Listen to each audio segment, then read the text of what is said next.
Good morning, Hawks. Today is Friday, March 2nd, 2026. My name is Andy.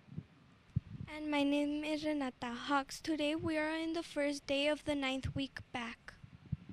Please rise for the Pledge of Allegiance and the Texas Pledge.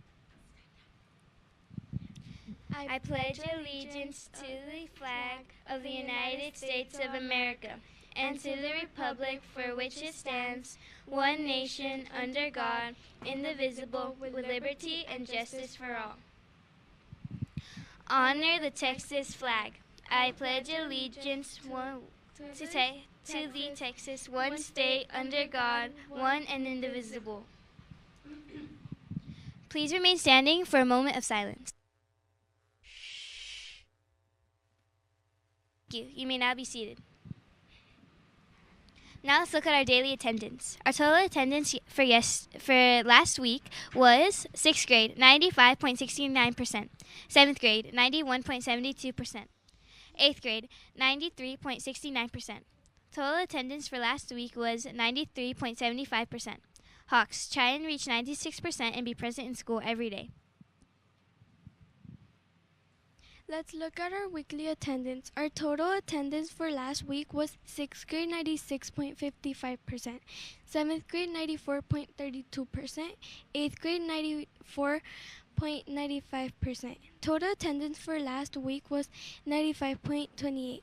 Let's try to reach 96% and be present in school every day. Good morning, Hawks. Today for our lunch menu, we will be having country fried steak, dinner roll, and french fries. That will be all for today. For our clubs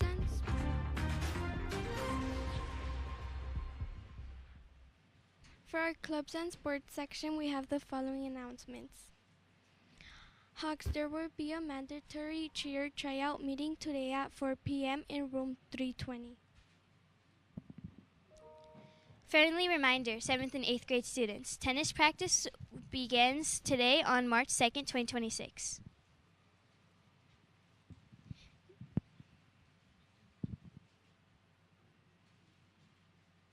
Did you know Diaspora fiction helps us explore big questions about power, fairness, and courage? Author Suzanne Collins wrote, "May the odds be ever in your favor." But in reading, the odds are always in your favor. Every page makes you stronger. Hawks, this week we celebrate Read Across America Week. Today you can discuss your favorite book and visit library during lunch to pick up new books. Tuesday through Friday you can dress up to celebrate reading. We can't wait to see your fun outfits. Remember to follow HMS dress code. Stop by the library today. If you want to check out a book tomorrow, you can dress up like a superhero or your favorite book character. Remember to follow the HMS dress code. Attention all 7th and 8th grade students interested in joining track. Tuesday is the first day of track practice. Please be prepared with workout clothes and running shoes. You do need to have a physical. If you need one, please stop by with Coach Dean to pick one up. Softball girls, make sure to turn in your uniforms with Coach Susameda or Coach Herrera as soon as possible.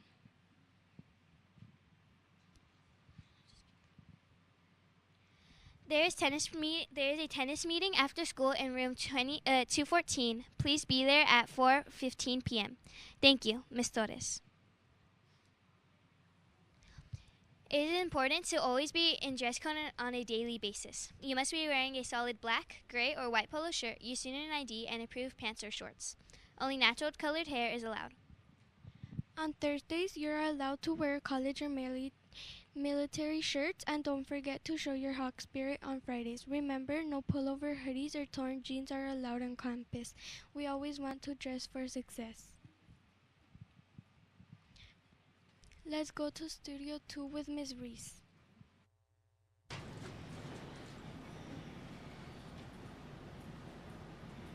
Good morning, Hawks. I hope you all are having a wonderful Monday morning and that you were able to rest and relax on your weekend. Teachers, please don't forget that we do have our faculty meeting today in the library. See you at 4 p.m. Students, we do want to remind you that we are reaching to be an A campus, and it takes everyone giving their all to meet that goal. We just have 3.5 weeks left before we take our first STAR test. We know we got this. We can really reach for that A, but you need to stay focused and do what your teachers expect from you so we can reach that A. Our goal for our attendance challenge is 96% to earn that Hawk Dress Pass. If the entire campus or grade level reaches 96% for the week, Monday through Friday, you will earn that Hawk Dress Pass on Monday. You can do it, Hawks. Congratulations to our 6th graders. They did earn their Hawk Dress Pass for today by having over 96% last week. Good job, 6th graders. Let's see if you can do it again. We do want to remind everyone that cell phones, earbuds, and smartwatches must be turned off and out of sight. If it is heard or being used, it will be picked up. Our focus is on your learning, and these devices are distractions. Our campus vision is building resilient achievers as our leaders. We can reach our vision by following our PBIS Hawk Core values. Be responsible, be respectful, be safe, and be present. Students, I do want to talk a little bit about responsibility. We are coming to the end of our third 9 weeks. So please make sure that you have all of your assignments turned in, that you are passing all of your classes, because the grading window for the third 9 weeks is about to end. Make sure you get with your teachers to see what you need to do so you are passing your classes. Never forget that you are loved here at Horizon Middle School. We are happy that you are here each and every day. If someone hasn't told you they love you today, Hawks, I am telling you, I love you. The decisions you make today affect you tomorrow, so always make those great decisions. Be proud to be a Hawk because we are proud of you. Have a great day, Hawks. Now let's go back to Studio 1 with our anchors. Thank you, Ms. Reese. Next, we will have our counselors with our SEL lesson.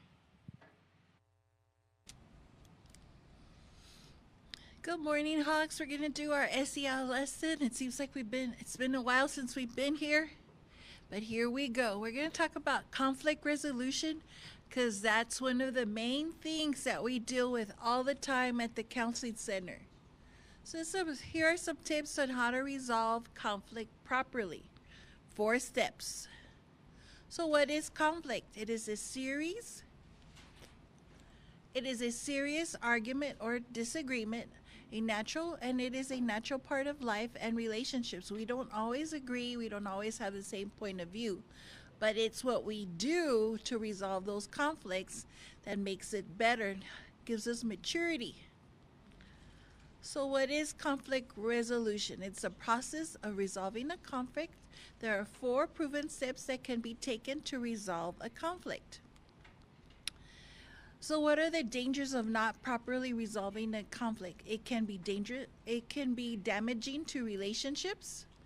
It can lead to escalation. That means a bigger conflict. Sometimes people get into fights, not only verbal fights, but physical fights, and it can cause stress. So what are the benefits of learning social skills to resolve conflicts? It can be a learning opportunity. It can improve your social skills. It can improve relationships. Because sometimes when you talk things out, you learn to respect each other's point of view. You are more likely to be successful in your personal life and your workplace. And for you guys, your workplace is school. So what are the 4 steps to resolving conflict? Stop and think. That means really think about before you say something or you act. Redirect. Investigate, because sometimes the things we hear, Ms. Gutierrez and I hear the famous "they said." We don't know who they are. They just magically say stuff, and it turns into a conflict. And find a solution, because most of the time it is rumor spreading or gossip. So what is step 1? Stop and think. Notice a conflict. Stop and think. How you react can determine if a conflict becomes worse. So don't overreact. Don't get angry. Don't shout. Be strong, mature, and act like a leader. Don't let words bother you. Be calm and don't fall into the conflict trap. So what is step 2? Redirect. Arguing will need to stop and be redirected. Nothing can be solved until a conflict is redirected. A productive, useful discussion needs to begin. In other words, if you're screaming or shouting at each other, or worse, it gets physical, it's not going to be resolved.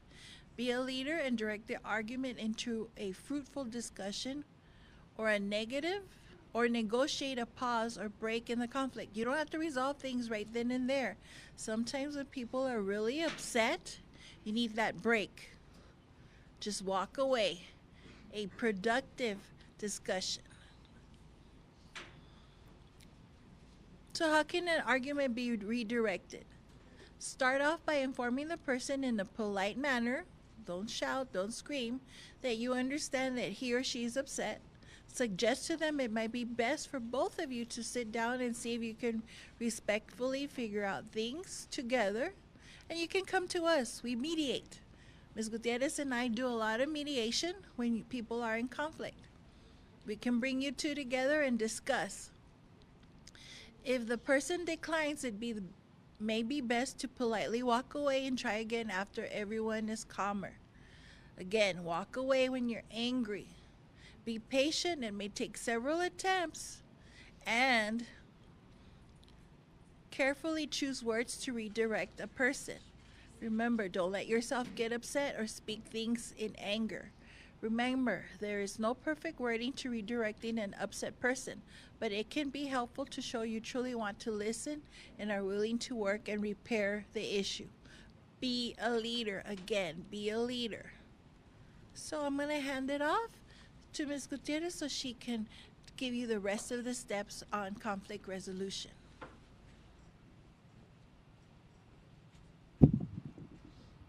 Good morning, Hawks. As we continue with this, you'll need to work together to find a solution. So be willing to make some compromises, because that is how good agreements are made. So you really have to have those conversations instead of getting all heated and upset. Be positive, encouraging. It is infectious, and show leadership. When an agreement is reached, shake that person's hand and show them you're thankful and happy that the conflict was resolved. It's not always easy, but talking it out always is beneficial. And then seek mediation to help from other people. If you're looking for another way to solve these conflicts, come to someone. Go to a teacher, come to the counselor, go to a coach, a trusted friend, a family member, and let them know what's happening. And never try to resolve the thing yourself. And then how can you avoid these conflicts? Many conflicts abruptly start and quickly escalate. So please do not approach each other. You never know what that other person's mood is, their temperament, what is going on in their life at that particular moment. And how do you decide to react to a person? How you decide to react to a person will often determine if a conflict arises or it escalates. This means you have a lot of power to avoid these conflicts. And the main thing is If you feel yourself getting very, very upset about something, go find someone else to talk to so you can calm yourself down so you can avoid those conflicts. And you can avoid them by controlling your emotions. And that's a big one. We know you guys are in middle school. And sometimes it's hard to control those emotions, but this is part of becoming mature. You're no longer in elementary, and some of you are almost in high school. So it's time to take control of those emotions and controlling and being careful with your words. Remember, words, once they come out of your mouth, you cannot retrieve them. And sometimes we're very sorry for the things that we have said later. And not becoming angry or defensive. And remember that anger feeds anger, and calmness inspires calmness. So we always want to look for that calmness and the way out of it that is avoiding that major conflict that could turn into something, and it escalates very, very quickly. So often people are looking for conflict or a reaction. Don't fall for such a trap. If someone is being immature and lacks self-control, don't lower yourself to their level by engaging in a worthless argument or fight. Instead, use your power to manage this situation. Show them that you have self-control and discipline, and the person in control of their emotions and words appears more mature, strong, and wise. Other tips are what you should do is control your emotions, stay calm, ignore the small things, use humor, apologize if you made a mistake and are in the wrong. And a lot of times this is very difficult for anybody to do, but it's something that is necessary. Be empathetic, and say that you're sorry, and just try to put yourself in their shoes. And what you don't do is become emotional, threatening, get defensive, start yelling, arguing, judging or criticizing, use put downs, taunt or tease, or be afraid to walk away. And these are just some of the tips to remember. That's all for our SEL lesson today, Hawks. Make it a great day or not. The choice is yours. Now back to our anchors in Studio One. Thank you, Ms. Gomez and Ms. Gutierrez. This concludes our morning announcements. Teachers, remember to follow the 5-step plan and please check students for dress code. That's all for today. Have a great day, Hawks.